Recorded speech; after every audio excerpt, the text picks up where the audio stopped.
Jake Morrison had seen 1,000 house fires in 15 years fighting blazes across rural Oregon. He knew the sound of timber cracking, the smell of melting vinyl siding, the exact moment a structure crosses from savable to total loss. But nothing prepared him for the anonymous text at 11:47 p.m. A photo of his own house engulfed in flames, time-stamped 3:14 a.m. tomorrow, with impossible details that hadn't happened yet. Before we jump back in, tell us where you're tuning in from. And if this story touches you, make sure you're subscribed, because tomorrow I've saved something extra special for you. Jake stared at his phone screen in the dim kitchen light, cold pizza forgotten on the plate beside him. The photo showed his house, his actual house, consumed by fire.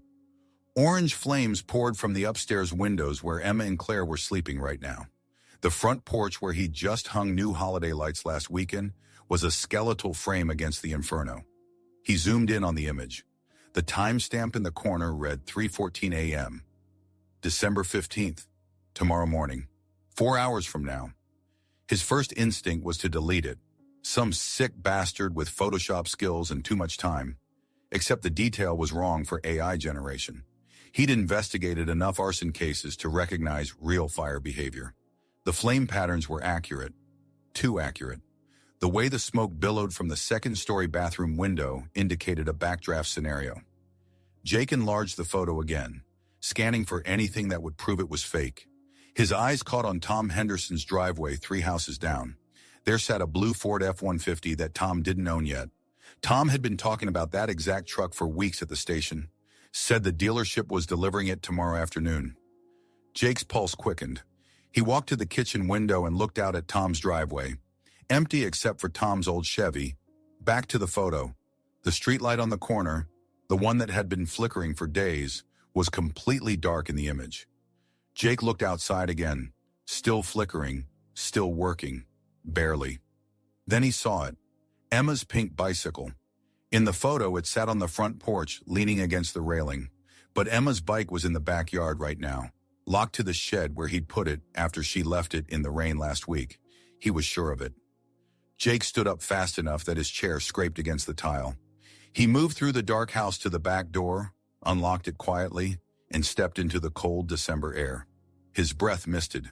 The motion sensor light clicked on, illuminating the backyard. The bike was exactly where he'd left it, chained to the shed. Pink frame with the unicorn stickers Emma had plastered all over it. He walked back inside, locked the door, and looked at the photo again. His hands weren't quite steady. The bike on the porch wasn't just similar, it was identical. Same stickers in the same places. Same bent spoke on the front wheel from when she'd crashed into the mailbox in September. Someone had sent him a photo of his house burning. A photo time-stamped 4 hours into the future. A photo showing details that hadn't happened yet but would happen soon. Tom's new truck, the dead streetlight. Emma's bike moved to the porch. Jake pulled up his contacts and found Chief Henderson's number. His thumb hovered over the call button. What would he even say? Someone sent me a picture of the future, and my house is going to burn down in 4 hours. They'd think the double shift had finally broken him. He looked at the photo one more time. His professional eye caught something else. 3 distinct points of origin visible in the burn patterns. This wasn't accidental. This was arson. Deliberate. Planned. And someone wanted him to know it was coming. Jake grabbed his laptop from the office and opened it on the kitchen table. He pulled up a satellite view of his street and compared it to the photo. Every house matched. Every tree. The angle suggested the photo was taken from across the street, maybe from the Chen's upstairs window. He saved the image to his desktop and opened the file properties. The metadata made his stomach drop. Camera model, Canon EOS R5, shutter speed, aperture, ISO, all there. GPS coordinates embedded in the file pointed to his exact address. And the timestamp, December 15th, 3:14 a.m. That was impossible. It was currently December 14th, 11:53 p.m. Jake ran image analysis software he'd used for arson investigations. The program checked for digital manipulation, composite layers, AI artifacts. 3 minutes later, the results came back. No signs of alteration detected. According to the software, this was a straight photograph taken with a professional camera. of a fire that hadn't happened yet. He picked up his phone and scrolled to the sender's number. Just digits, no name. He tried calling it back. The line rang twice, then disconnected. He tried again. Same result. Jake stood and moved through his house room by room, checking every smoke detector with the test button. All functional. He examined the electrical panel in the garage. No signs of overload, no burnt smells, every breaker properly seated. The furnace was serviced 2 months ago. The water heater was only 3 years old. Nothing in his house should catch fire tonight. He walked upstairs quietly and opened Emma's door. She was asleep, her nightlight casting soft shadows on the walls covered with her drawings. Her breathing was steady and peaceful. Jake's chest tightened. In the photo, flames were pouring from this window. He moved down the hall to his bedroom. Claire was asleep on her side, still in her scrubs from her shift at the hospital. They'd both been pulling extra hours. Jake sat on the edge of the bed and touched Claire's shoulder gently. She stirred and rolled over, squinting at him in the darkness. "Jake, what time is it?" "Just after midnight. I need you to look at something." She sat up, immediately alert. 17 years as an ER nurse had trained that into her. "What's wrong?" He handed her his phone with the photo pulled up. "I got this text 20 minutes ago. Look at the timestamp." Claire studied the screen, her face illuminated by the glow. Her expression shifted from confusion to concern. "This is our house. Is this some kind of threat?" "Look closer. Tom's new truck. The streetlight that's been flickering. Details that haven't happened yet." She zoomed in on different parts of the image. "This could be doctored. Someone messing with you. I ran analysis software. It's clean. No manipulation." Claire handed the phone back and looked at him carefully. "You've been up for 26 hours. When's the last time you slept more than 4 hours?" "This isn't exhaustion talking. Look outside at Tom's driveway. Then look at the photo." She got up and moved to the window, parting the curtains. His driveway's empty. Exactly. In the photo, his new F-150 is there. He's getting it delivered tomorrow afternoon. Claire turned back to him, and he saw the shift in her expression. Not dismissal anymore. Concern. "What are you saying?" "I'm saying someone sent me a photo of our house burning 4 hours from now, and I need to figure out how to stop it." Claire pulled on her robe and followed Jake downstairs. They stood together in the kitchen, the laptop screen casting blue light across their faces. She studied the photo for 3 full minutes without speaking. When she finally looked up, her expression was grim. "The bike," she said. "Emma's bike is on the porch in this picture." "I checked. It's locked to the shed in the backyard right now." "So either someone moves it between now and 3:14, or someone took this photo after moving it themselves." Jake opened a new browser tab and pulled up their home security footage. They'd installed cameras 6 months ago after a string of car break-ins.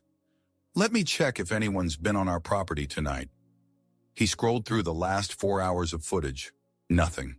No movement except a raccoon crossing the backyard at 10:30. Claire leaned closer to the laptop screen. "What are those patterns on the siding? The dark streaks?" "Char patterns. They indicate heat direction and intensity. I can see at least 3 separate origin points in this fire. That's textbook arson. Someone's threatening to burn down our house." "Not threatening, warning." Jake pointed to specific areas of the photo. "See how the flames are already through the roof here? This fire's been burning for at least 20 minutes when this photo was taken. If someone wanted to threaten us, they'd show the house before it burned." "Then what is this?" "I don't know yet." Jake pulled up his phone and tried calling the number again. Still no answer. He typed out a text. "Who are you?" The response came back in seconds. "Someone trying to help." Jake's fingers moved fast. "Help how? Why not call the police?" Another immediate response. "Because they can't stop what's already happened." Claire read the messages over his shoulder. "What does that mean? Already happened. It's 4 hours away." Jake typed, "Nothing's happened yet. The time stamp is in the future." The reply took longer this time. "Time is more complicated than you think. The photo is real. The fire happens. You have until 3:14 to change enough variables." Variables. Claire's voice was tight. This person is insane. Jake sent another message. Who took this photo? No response. He tried again. How do I stop it? 1 minute passed, 2. Then, you can't stop it. You can only survive it. Get your family out. That's all that matters. Jake stood up fast enough that his chair tipped backward. We're not leaving. I'm going to find whoever's doing this. Claire grabbed his arm. Jake, if someone's planning to burn our house down, we should get Emma and go. Right now. We can stay at my sister's. And let them win. Let them destroy everything we've built. It's just a house. We have insurance. Emma and you. That's what matters. Jake looked at his wife. She was right. The logical move was to evacuate. Call the police. Let them handle it. But something about the messages bothered him. The phrasing, the certainty. You can't stop it. You can only survive it. Like whoever sent this knew exactly what would happen. Like they'd already watched it burn. He checked the time on his phone. 12:17 a.m. Less than 3 hours until the timestamp. I'll get Emma up and pack a bag. You call Lisa, tell her we're coming over. But I'm not running blind. I'm going to walk this property, check every possible ignition source, and document everything. Claire nodded, already reaching for her phone. 30 minutes. Then we're gone whether you're ready or not. Deal. Jake pulled on his work boots and grabbed his flashlight from the garage. The beam cut through the December darkness as he walked the perimeter of his property, methodically checking every potential fire hazard. The propane tank for the grill sat against the back fence. He crouched down and checked the connections. Tight. No smell of gas. He took photos with his phone from 3 different angles. The electrical meter on the east wall showed no signs of tampering. The conduit was secure, the seal intact. His phone buzzed. A text from Claire. Lisa's awake. She's getting the guest room ready. Emma's still asleep. I'm packing now. Jake kept moving. The basement window wells were clear. No accelerants, no rags, nothing that could start a fire. The dryer vent on the south side was clean. Then he saw Tom Henderson's porch light flick on across the street. Tom appeared in his doorway, coffee mug in hand, wearing a bathrobe. Jake, everything okay over there? It's almost 12:30. Jake lowered his flashlight. Just checking something. Thought I smelled gas earlier. Want me to call the utility company? No, I think it's fine. Just being cautious. Tom nodded slowly, not buying it. All right, well, you know where I am if you need anything. Jake continued his inspection. He checked the garage door opener, the exterior outlets, the landscape lighting transformer. Everything was normal, nothing that should cause a fire. He pulled out his phone and looked at the photo again. 3 origin points. The fire started in multiple places simultaneously. That meant accelerants. That meant someone physically entering his property. Claire came down the stairs with 2 duffel bags and Emma's backpack. I've got clothes, medications, Emma's favorite stuffed animal, our important documents. What else? That's good. I'll get Emma. Jake. Claire set the bags down. I've been thinking about those messages. What if someone actually did somehow take a photo of the future, and they're trying to warn us? That's impossible. So is everything else about tonight. She pulled up the photo on her phone. If someone wanted to threaten us, why show us the outcome? Why give us hours of warning? Jake had no answer for that. His phone buzzed again. Another text from the unknown number. 32 minutes until the first ignition point. Southwest corner, basement window. You should be gone by now. Jake sprinted to the southwest corner of the house, flashlight beam bouncing wildly. The basement window sat 3 feet off the ground, half obscured by juniper bushes. He dropped to his knees and shoved the branches aside. The window was locked from the inside, no cracks in the glass. But the mulch beneath it looked disturbed, like someone had been kneeling there. He took photos, then typed back, "How do you know where it starts?" The response was immediate. "Because I'm looking at the aftermath right now. You have 29 minutes. Jake typed, "That's impossible.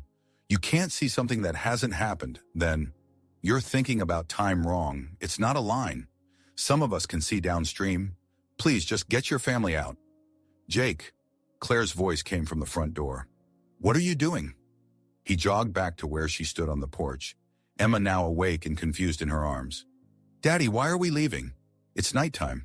We're going to Aunt Lisa's house, sweetheart. An adventure." Claire adjusted Emma's weight. "Jake, we need to go. Now." The messages say the fire starts at the southwest basement window in 28 minutes.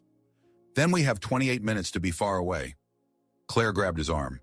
"You've checked everything. If someone's planning to set it on fire, they'll have to do it while we're gone, and then we'll have evidence." Jake typed, "Where are the other ignition points?" The response, "North wall, garage, east bedroom. But the first one is all that matters. It starts a chain reaction. Stop the first one, and you stop them all." "Jake," Claire's voice was steel, "I'm putting Emma in the car. You have 60 seconds. She carried Emma down the steps toward their Honda.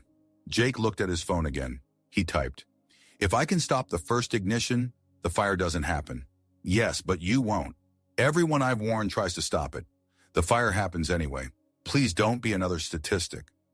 Jake typed, "How many people have you warned? 5 before you?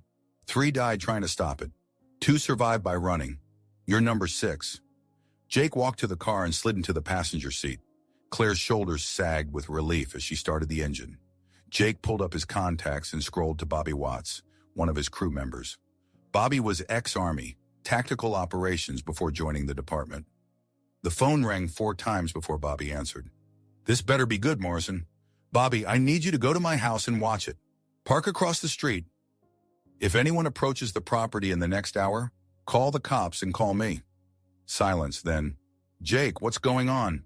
Can you do it or not?" "Yeah, I can do it, but you're going to owe me an explanation.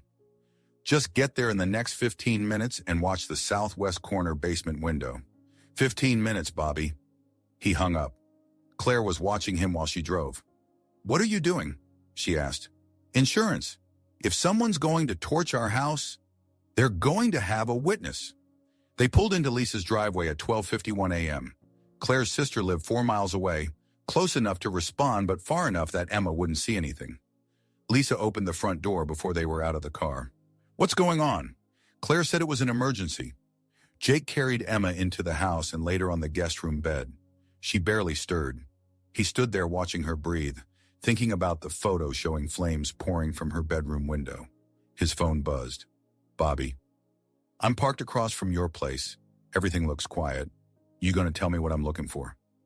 Jake typed, "Anyone approaching the house, especially the southwest corner. Call me immediately if you see anything." Bobby, "Roger that. But Morrison, you're freaking me out a little."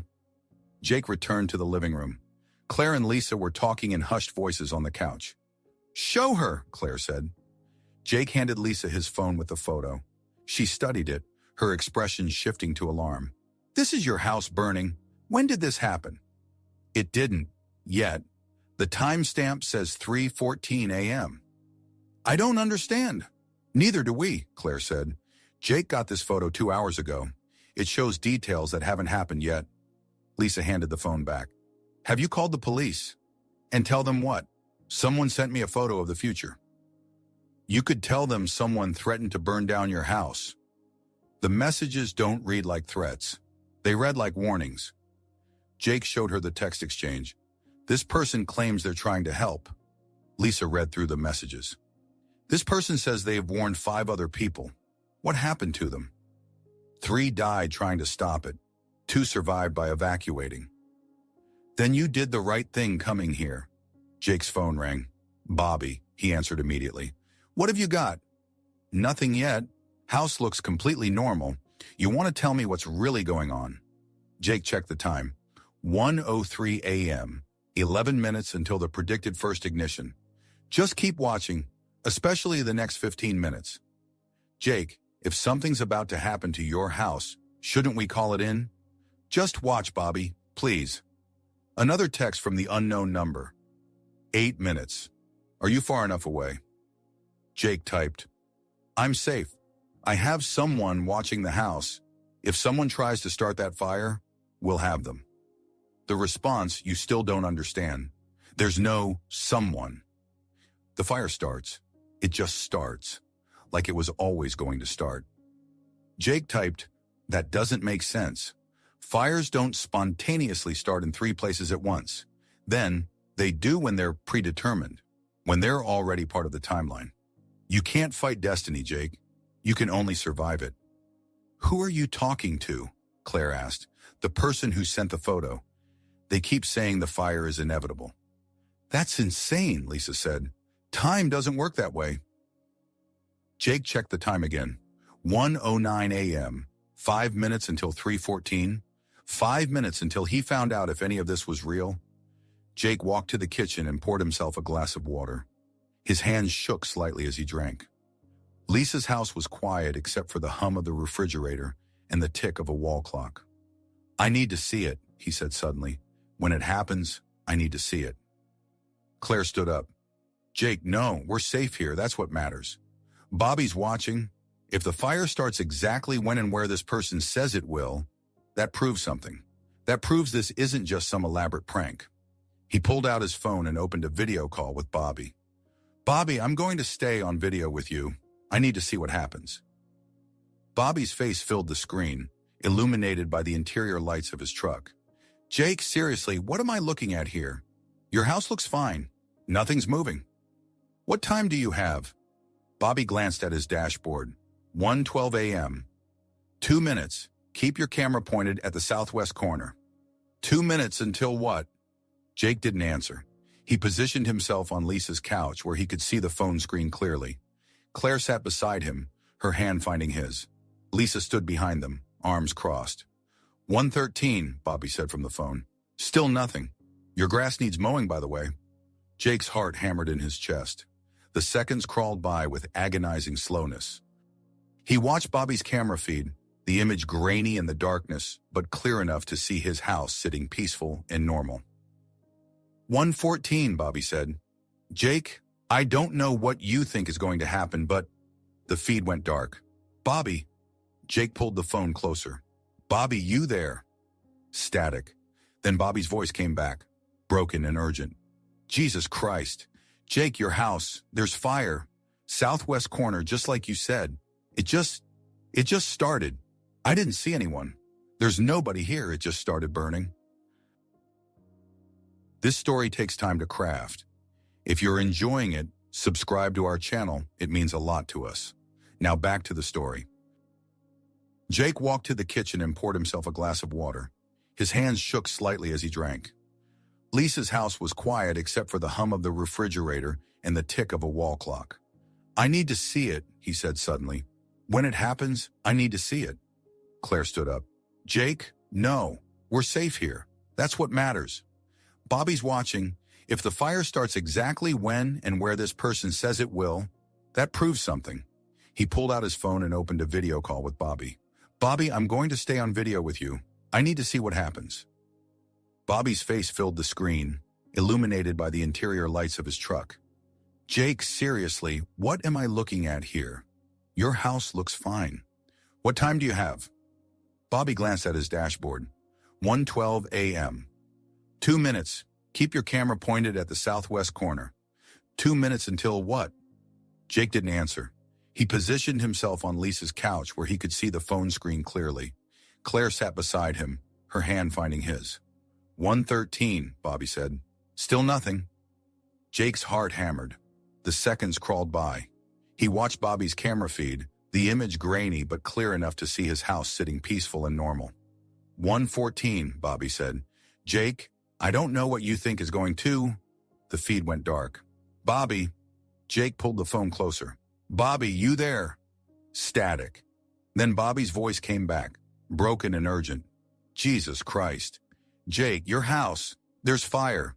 Southwest corner, just like you said. It just started. I didn't see anyone.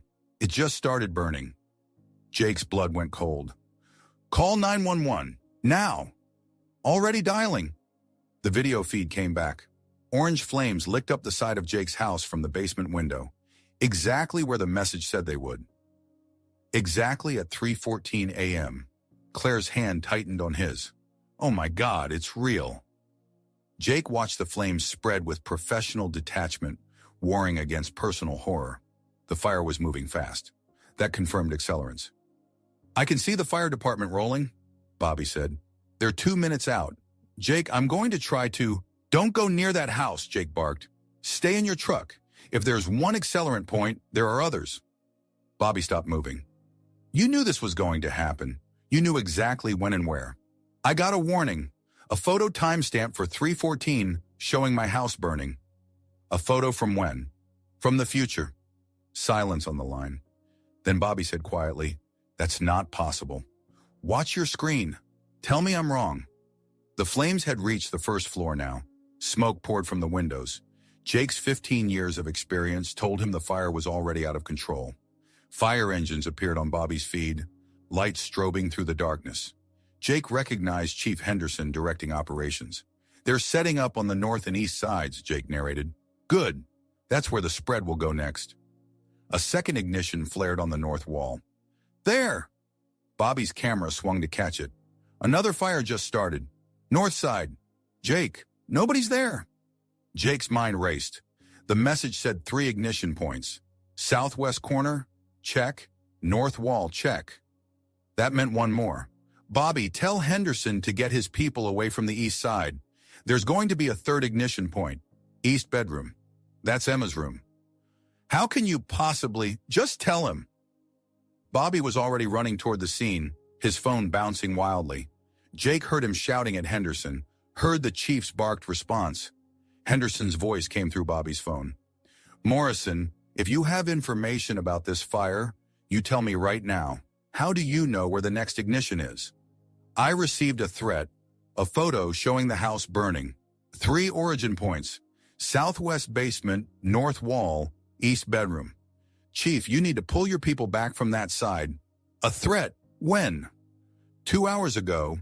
The photo was time-stamped 3:14 a.m., this exact time." Henderson's pause told Jake he was processing the impossible. Then, "Martinez, Carter, fall back from the east exposure. Now." Through Bobby's camera, Jake watched 2 firefighters retreat from Emma's bedroom window. 10 seconds later, flames erupted from inside. The window exploded outward. "Son of a bitch," Henderson breathed. "Morrison, I need you down here. We need to talk about this threat. I'm at my sister-in-law's, 4 miles out. My family's safe." "Good, keep them there. But I'm sending a unit to bring you back.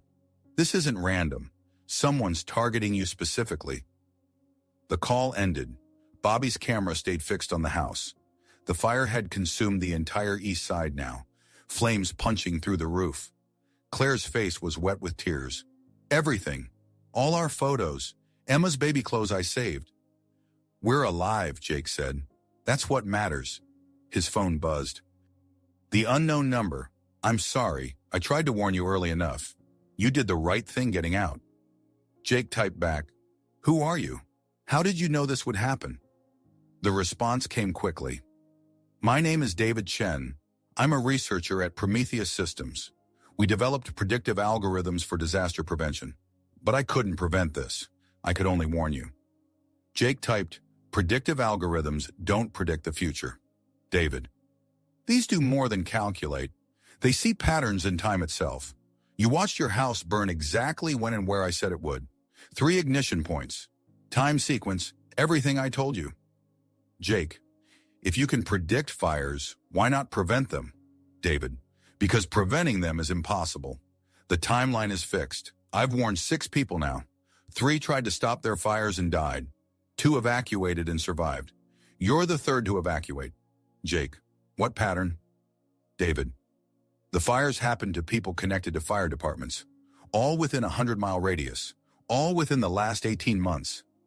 Jake felt ice forming in his stomach. He typed, "Someone's targeting first responders."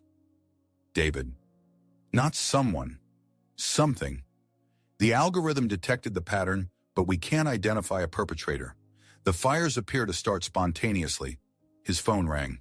"Chief Henderson." Jake answered, "Morrison, state police are rolling to your location. They want to talk about the threat you received. And Jake, we found accelerant residue at all 3 origin points. Commercial-grade thermite compound. But here's the thing that's got me spooked." "What?" "We reviewed security footage from your neighbor's cameras. 2 different angles covering your property.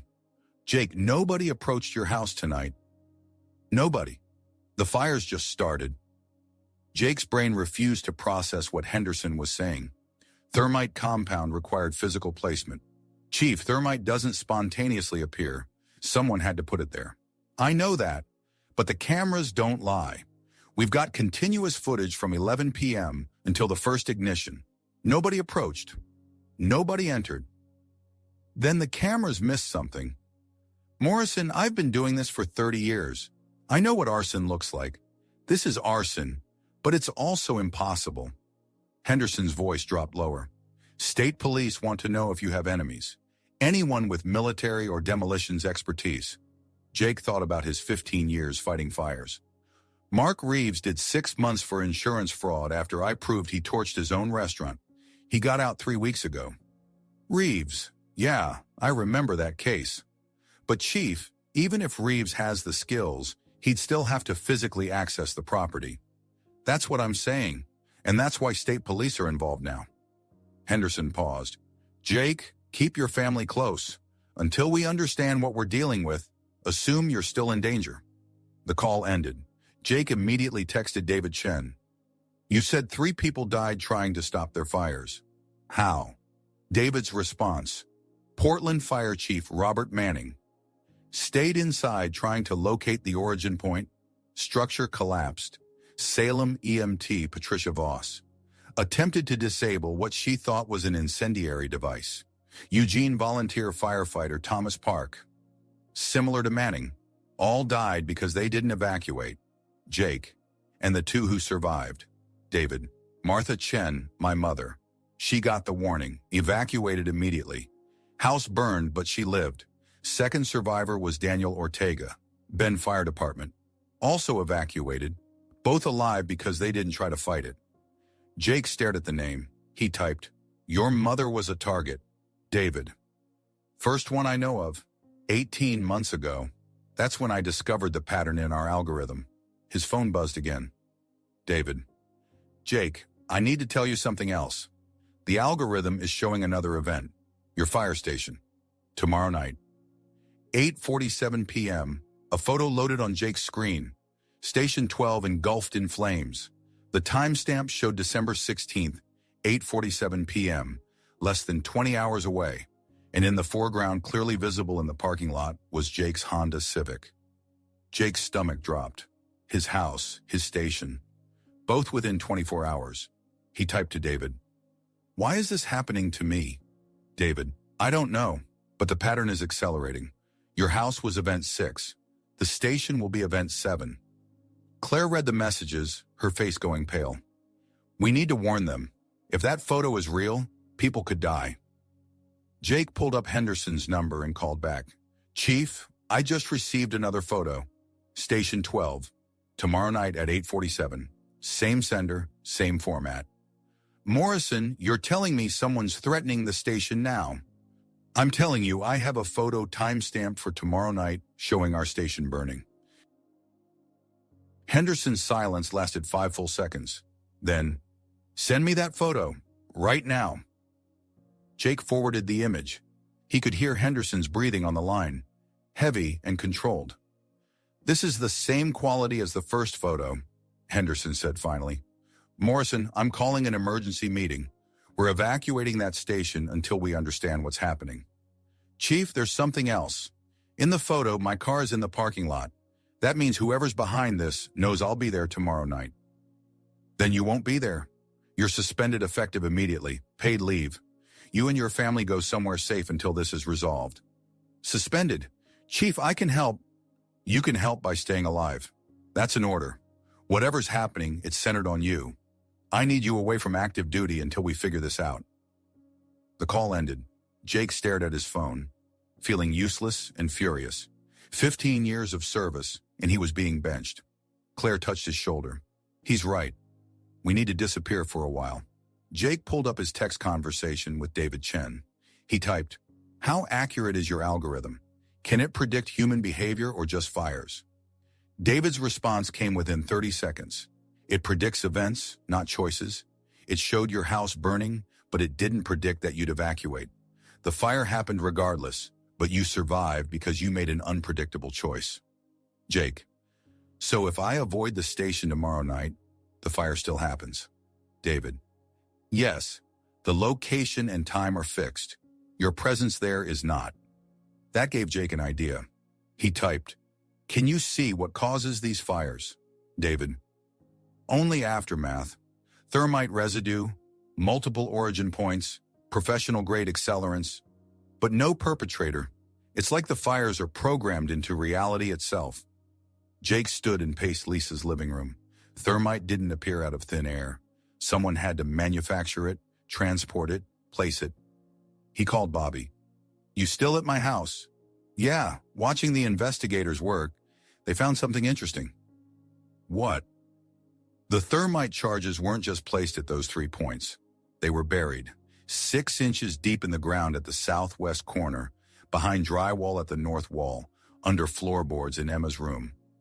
Someone installed these weeks or months ago. Jake's blood went cold. "Bobby, that's impossible. I check my house constantly. I would have noticed." "I'm looking at the evidence right now. The installations are professional, hidden behind existing structures. Whoever did this knew exactly where to place them for maximum effect and minimum detection." "How long would that take?" "Weeks minimum, maybe months if they were being careful." Bobby paused. "Jake, someone's been inside your house for a long time." But that contradicted David Chen's story. The algorithm predicted disasters. It didn't cause them, unless someone was using the predictions to create the fires. Set up the charges based on what the algorithm said would happen, making the prediction self-fulfilling. He texted David, "Who else has access to your algorithm?" David's response took 3 minutes.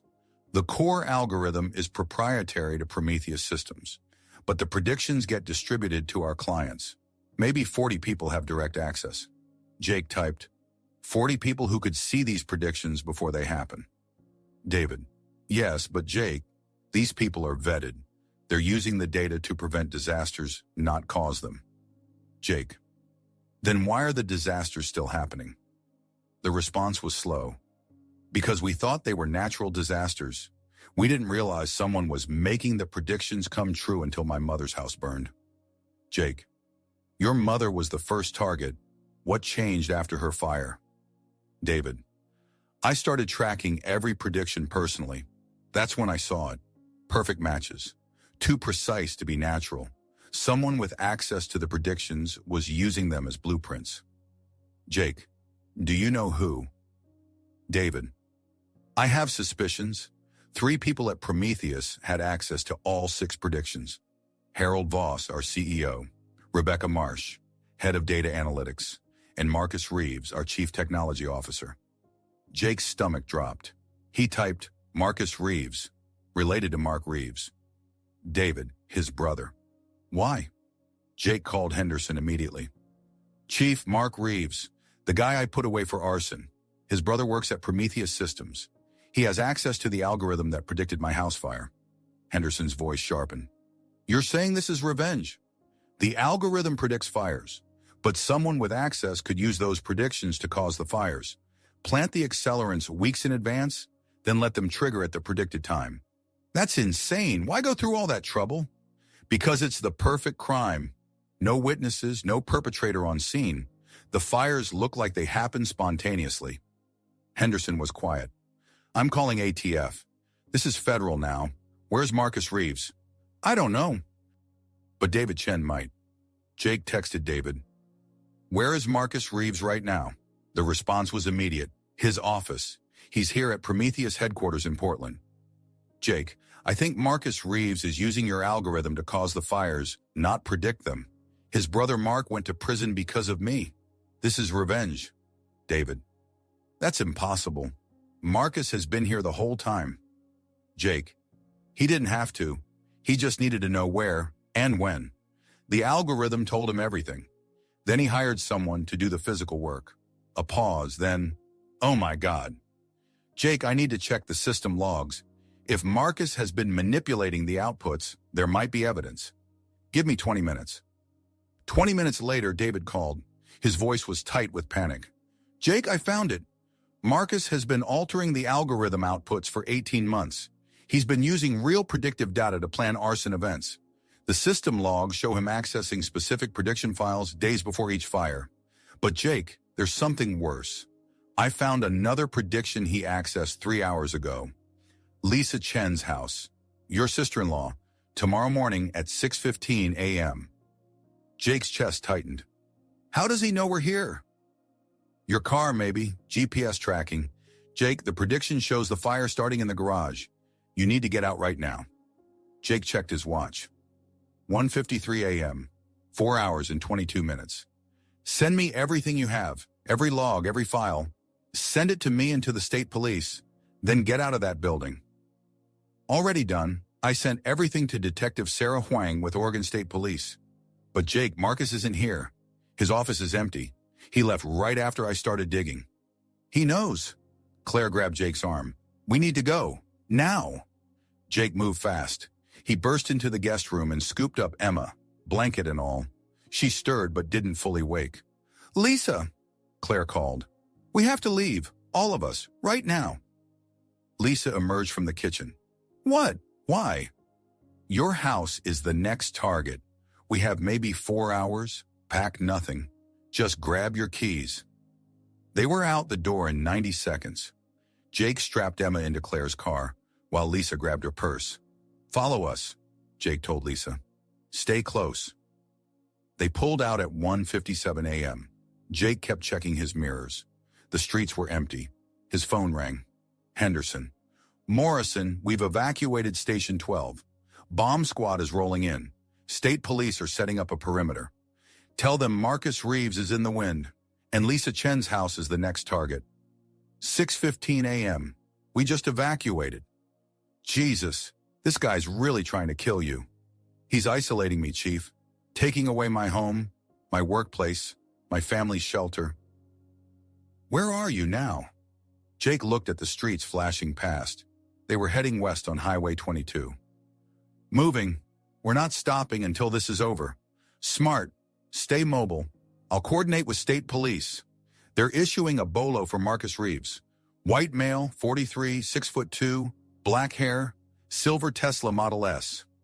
Claire's voice cut through. Jake, car behind us. Silver. Been there since we left. Jake twisted to look. A silver sedan hung back 3 car lengths, matching their speed. Tesla Model S. Chief, I think Marcus is following us right now. Can you confirm the plate? Too dark, but it's a silver Tesla, and it's been tailing us. Henderson's voice went hard. Do not engage. Do not stop. What's your location? Highway 22 westbound, just past Lyons. I'm getting you police escort. Claire pressed the accelerator. The Honda surged forward. Behind them, Lisa's minivan struggled to keep up. The silver Tesla accelerated too. Jake's phone buzzed. A text from an unknown number.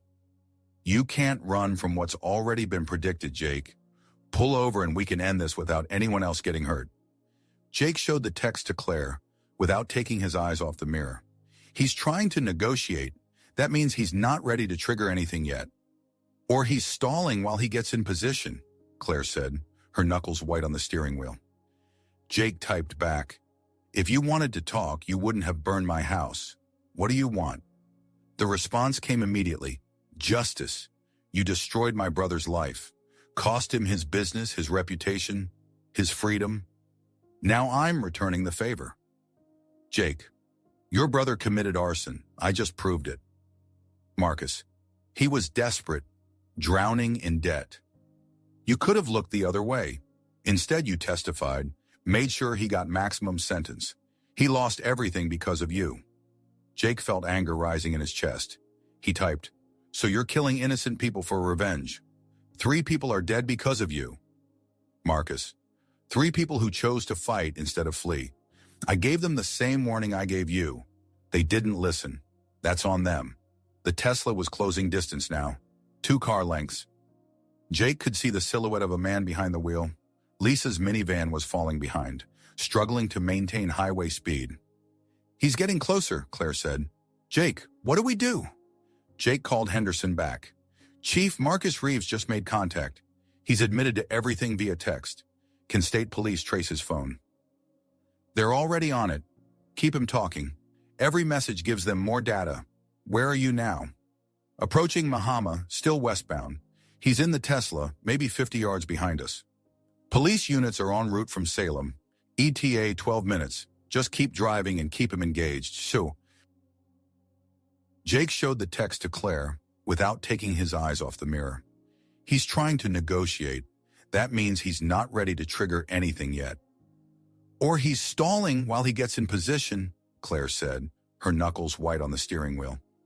Jake typed back, "If you wanted to talk, you wouldn't have burned my house. What do you want?" The response came immediately, "Justice.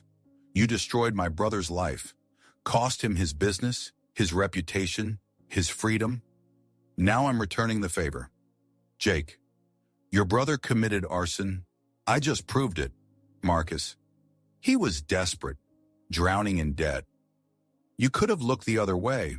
Instead, you testified, made sure he got maximum sentence. The Tesla was closing distance now. 2 car lengths. Jake could see the silhouette of a man behind the wheel. Lisa's minivan was falling behind, struggling to maintain highway speed. Jake called Henderson back. "Chief, Marcus Reeves just made contact. He's admitted to everything via text. Can state police trace his phone? They're already on it. Keep him talking. Every message gives them more data. Where are you now?" Approaching Mahama, still westbound. He's in the Tesla, maybe 50 yards behind us. Police units are en route from Salem. ETA 12 minutes. Just keep driving. Jake typed, "The algorithm didn't predict this chase. You're improvising now. That means you can still stop." Marcus, "The algorithm predicted your survival. It showed you making it through tonight. But algorithms can be wrong. Variables can change." Then Jake's phone rang. An actual call from the unknown number. He answered on speaker. "Hello, Jake." Marcus Reeves's voice was calm, almost pleasant. "I want you to understand something. This isn't personal anymore. It was, at first. But then I discovered something beautiful about the algorithm. It doesn't just predict disasters. It shows me possibilities. Different futures based on different choices." "What are you talking about?" "Right now, in this moment, there are multiple timelines branching out. In one, you keep driving and police intercept me. In another, you pull over and we talk. In a third timeline, Claire loses control of the vehicle in approximately 45 seconds. Something mechanical. Brake line failure, maybe." Claire's face went white. He's bluffing. But Jake wasn't sure. Marcus had been inside his house for weeks planting charges without leaving a trace. What else had he tampered with? "Check the brakes," Jake said quietly. Claire pressed the brake pedal. The car responded normally. "They're fine. When did you last service the car?" 2 weeks ago. Full service at the dealer." "Jake, he couldn't have. He had access to the algorithm 2 weeks ago. He knew we'd be running tonight." Marcus laughed through the phone. Recording. "Jake, I'm a technology officer at a predictive analytics company. Do you really think I'd make this call from a traceable phone?" The Tesla suddenly accelerated, pulling alongside Lisa's minivan. "Lisa, brake!" Jake shouted, but she couldn't hear him. He watched helplessly as Marcus's Tesla swerved hard right, clipping Lisa's front quarter panel. The minivan fishtailed wildly. Lisa overcorrected, sending the vehicle into a spin. It crashed through the guardrail and disappeared down the embankment. "No!" Claire slammed on the brakes. Jake was out before it fully stopped, running back toward where Lisa had gone over. The Tesla accelerated away, taillights disappearing. "Call 911!" Jake yelled as he scrambled down the steep embankment. 50 feet down, he found the minivan on its side against a Douglas fir. Steam hissed from the crushed engine. "Lisa!" He grabbed the driver's door and pulled. It wouldn't budge. He braced his feet against the tree and pulled harder. The door gave with a shriek of metal. Lisa was conscious but bleeding from her forehead. Her airbag had deployed. "Jake, what happened? Marcus ran you off the road. Can you move?" She tested her arms and legs. "I don't think anything's broken." Jake helped her climb out. They made their way up the embankment slowly. By the time they reached the road, 2 state police cruisers were pulling up. A female officer jumped out. "Anyone injured?" She needs medical attention, Jake said. Head wound, possible concussion. The driver who caused this is heading west in a silver Tesla Model S, Marcus Reeves. The officer's radio crackled. All units, silver Tesla spotted on Highway 22 westbound, near Detroit. Unit 4 in pursuit. Claire appeared with Emma still asleep in her arms. Is Lisa okay? She will be. Jake called Henderson. Chief, Marcus Reeves just forced Lisa off the road. She's alive but injured. State police are pursuing him westbound. I heard. Jake, the bomb squad finished their sweep of Station 12. They found thermite charges in 4 locations. If those had gone off during shift change, we'd have lost at least a dozen people. Jake felt sick.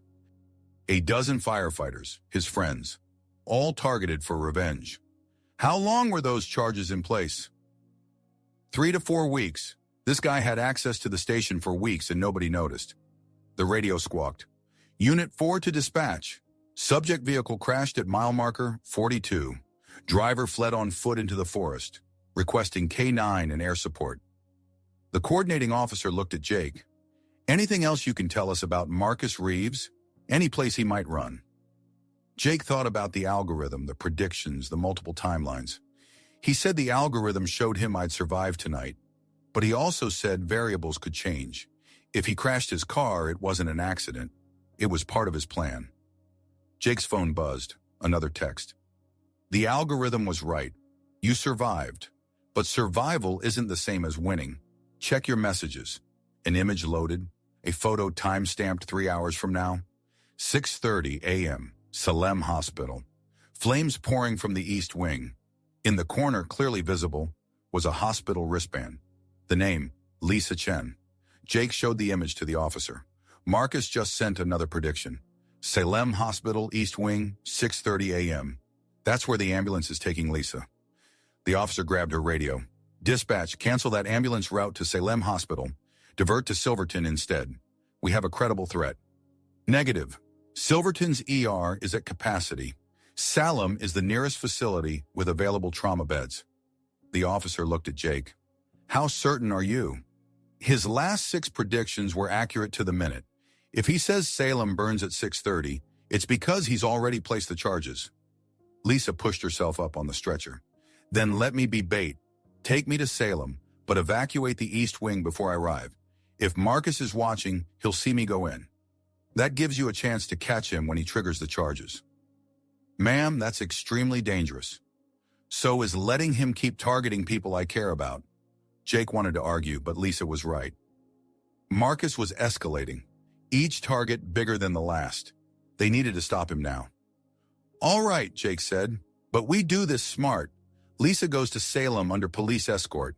Hospital evacuates the East Wing, citing a gas leak. Bomb squad sweeps before Lisa arrives. Tactical teams in position. The officer nodded.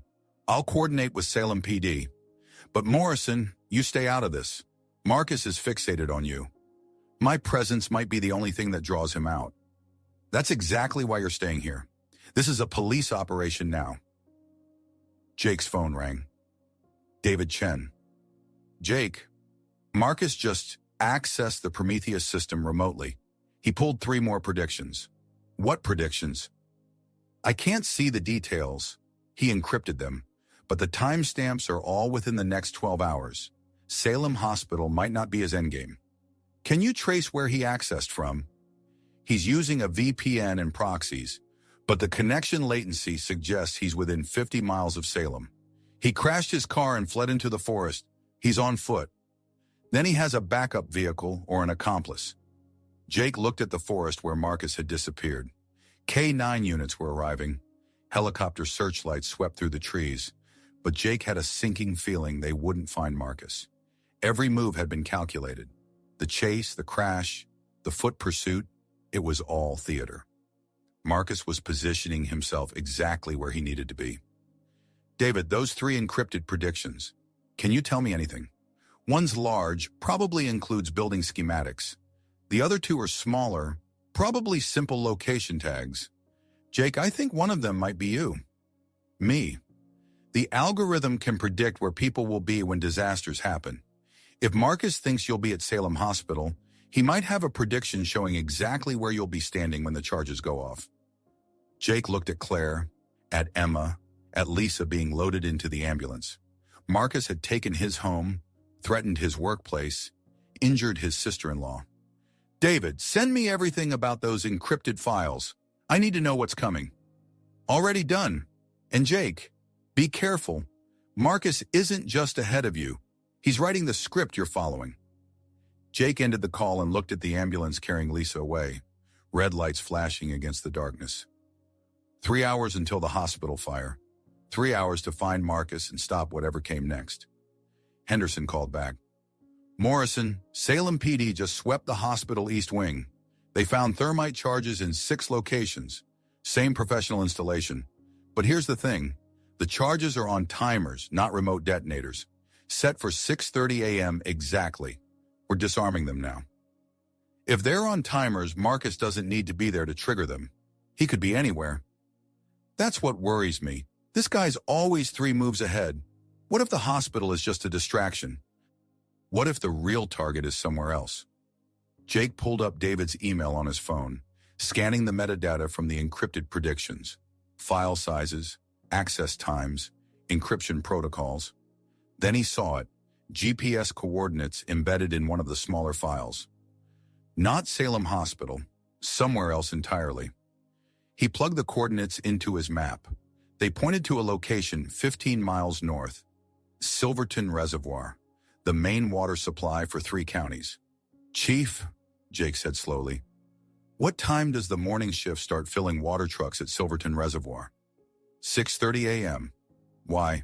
Because that's Marcus's real target. Turn him up. If this story meant something to you, drop a comment and share it. It helps the next person find their way here.